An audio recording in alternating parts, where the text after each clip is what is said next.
NDA ಸರ್ಕಾರ ರಚನೆಗೆ ಮೋದಿ ಹಕ್ಕು ಪ್ರತಿಪಾದನೆ, ಭಾನುವಾರ ಪ್ರಮಾಣವಚನ ಸ್ವೀಕಾರ, ಸಂಸದೀಯ ನಾಯಕರಾಗಿ ಸರ್ವಾನುಮತದ ಆಯ್ಕೆ. ಮೋದಿ ವಿಶ್ವದ ಶಕ್ತಿಶಾಲಿ ನಾಯಕನೆಂದ ಎನ್ಡಿಎ ಮಿತ್ರರು, ಮೋದಿ ನಾಯಕತ್ವದಲ್ಲಿ ದೇಶ ತಲೆಬಾಗದು, ಮುಜುಗರ ಮಾಡಲ್ಲ ಅಂತ ವಾಗ್ದಾನ. ಕಳೆದ 10 ವರ್ಷ ಬರೀ ಟ್ರೇಲರ್, ಮುಂದಿದೆ ರಿಯಲ್. ಎನ್ಡಿಎ ಬಲಿಷ್ಠ ಕೂಟ ಅಂದ ಪ್ರಧಾನಿ ಮೋದಿ, ವಿಕಸಿತ ಭಾರತದ ಬಗ್ಗೆ ಮತ್ತೆ ಸಂಕಲ್ಪ. ಕಾಂಗ್ರೆಸ್ ಗ್ಯಾರಂಟಿ ಇವಿಎಂ ದೂಷಣೆಗೆ ಮೋದಿ ವ್ಯಂಗ್ಯ, ಸಾಕ್ಷ್ಯ ಸಂಗ್ರಹಿಸ್ತಾ ಇದ್ದೇವೆ ಅಂದ್ರು ಡಿಸಿಎಂ ಡಿಕೆ ಶಿವಕುಮಾರ್. ಮಾನನಷ್ಟ ಕೇಸಲ್ಲಿ ರಾಹುಲ್ ಗಾಂಧಿಗೆ ಬೇಲ್.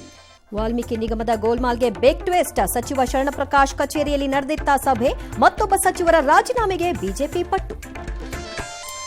ಕೆಆರ್ ನಗರ ಕಿಡ್ನಾಪ್ ಕೇಸಲ್ಲಿ ಭವಾನಿ ರೇವಣ್ಣ ಅವರಿಗೆ ರಿಲೀಫ್, ನಿರೀಕ್ಷಣಾ ಜಾಮೀನು ಬೆನ್ನಲ್ಲೇ ಎಸ್ಐಟಿ ಮುಂದೆ ಪ್ರತ್ಯಕ್ಷ, ಸಂಜೆ 5 ಗಂಟೆಯೊಳಗಡೆ ವಿಚಾರಣೆ ಷರತ್ತು.